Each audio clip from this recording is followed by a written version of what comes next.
America, Israel, Iran మధ్య జరుగుతున్న యుద్ధం గల్ఫ్ దేశాలను అతలాకుతలం చేస్తుంది. వైమానిక దాడులతో పశ్చిమాసియాలో ఉద్రిక్త పరిస్థితులు పరాకాష్ఠకు చేరిపోయాయి.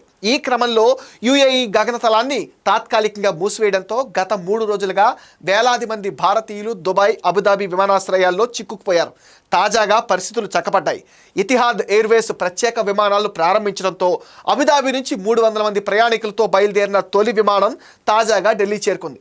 అక్కడి నుంచి ముంబై, బెంగళూరు, కొచ్చి నగరాలకు మరో 3 విమానాలు చేరుకున్నాయి. భారత్ బ్యాడ్మింటన్ దిగ్గజం పివి సింధు సురక్షితంగా స్వదేశానికి చేరింది.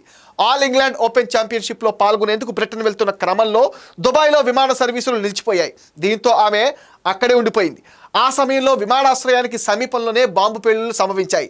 తన సమీపంలోనే బాంబు పడిన విషయాన్ని పివి సింధు స్వయంగా వెల్లడించింది. వెంటనే స్పందించిన భారత రాయబారి కార్యాలయం ఆమెను సురక్షిత ప్రాంతానికి తరలించింది. తాజాగా పునఃప్రారంభమైన విమాన సర్వీసుల ద్వారా సింధు తన టీంతో కలిసి సురక్షితంగా బెంగళూరు చేరుకుంది.